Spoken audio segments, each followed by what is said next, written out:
Chapter 4.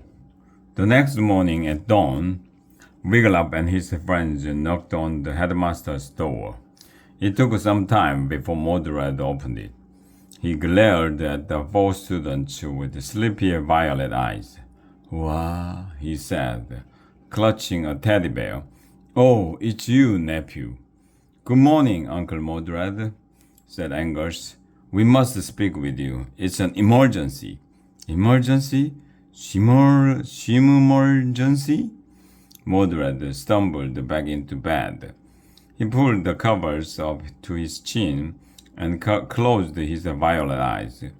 "You want me to spend my precious gold on fripperies like jousting uniforms and horses?" he growled. "That isn't going to happen, ever. Now be gone." Wiglaf stepped forward. "Headmaster Mordred, sir," he said. "We overheard the KNC lads talking yesterday.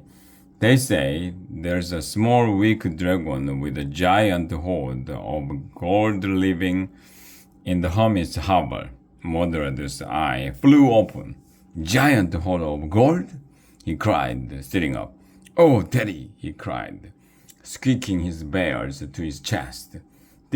This could be the jackpot we've been dreaming of."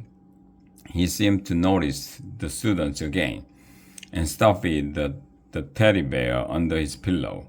"Well, what are you waiting for?" he barked. "Go and slay this dragon at once. Go, go, go! Get me that gold!" Wiglaf, Angus, Erica, and Janice scrambled out of the office.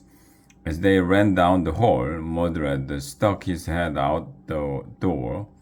"You'd better get to that dragon before the KNC lads do," he bellowed. "Yes, sir," they yelled together. The four hurried out into the castle yard. They had packed the night before. Wiglaf had his sword, Shorkill. Erica had her sword and her Sir Lancelot tool belt. Janice was carrying her jousting lance. Angus was armed with a big bag of candy from his stash. "I have a map of the Dark Forest from the Sir Lancelot catalogue," Erica said as they hurried toward the castle gate. "I shall lead the way."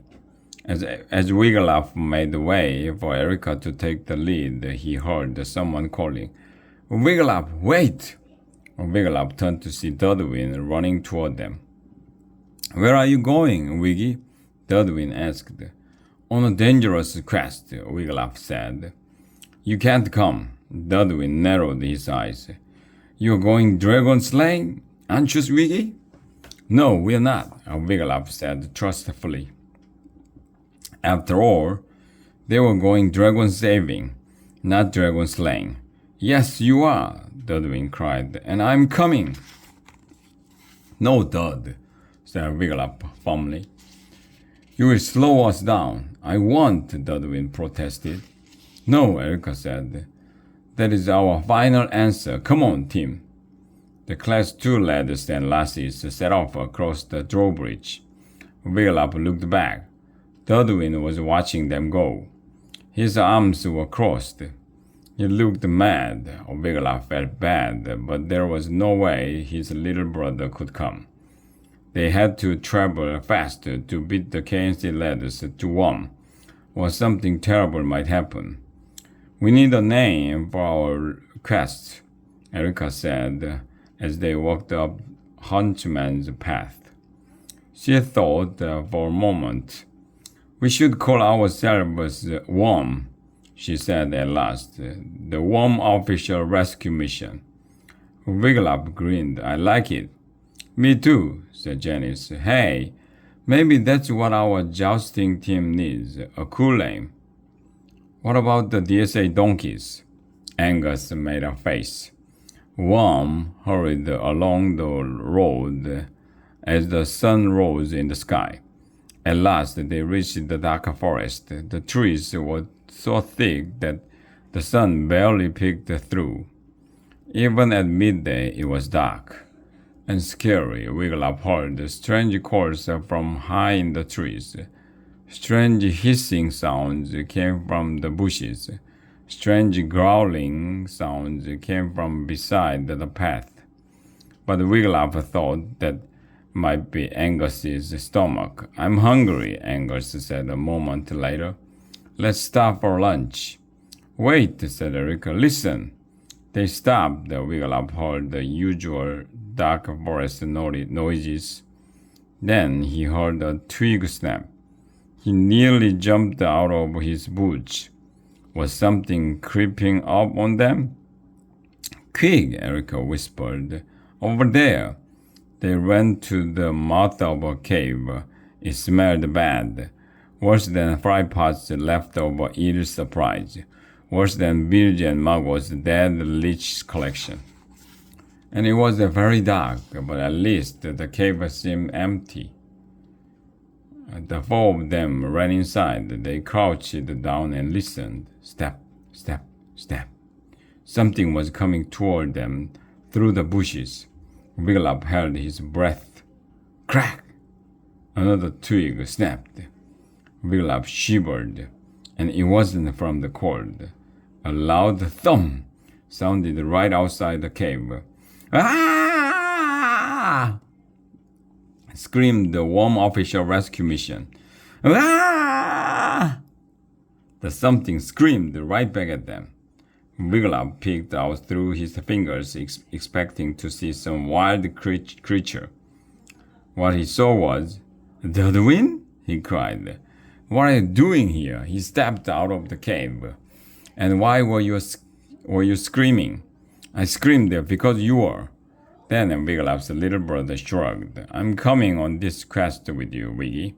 He folded his arms and stuck out his chin. And there's nothing you can do to stop me. Wiglaf knew the stubborn look. He'd seen it on all 12 of his brothers when their mother, Morwenna, tried to stop their head-banging contest. I want to be the first Class 1 lad to slay a dragon, Dodwin added, like you are, Wiggy. Ah, let him come, Wiglaf, Anger said. We need all the help we can get. Sure, Jenny said. That's cool. Erica stepped up to Wiglaf. This way, we can keep an eye on him, she said quietly. Otherwise, he might run ahead and get into trouble. All right, Dod, Wiglaf said. You can come with us, but no picking up every rock you see. I won't, said Dodwin. And we are not going to slay this dragon, Wiglaf added. Sure we are, Dodwin said. We are dragon slayers. Wiglaf shook his head. We think this dragon is our very own worm, and we are going to rescue him from the KNC Dragon Slayers. Oh, said Dodwin. That's not so exciting. You can go back to DSA, Wiglaf said eagerly. Nope, said Dodwin. I'm coming.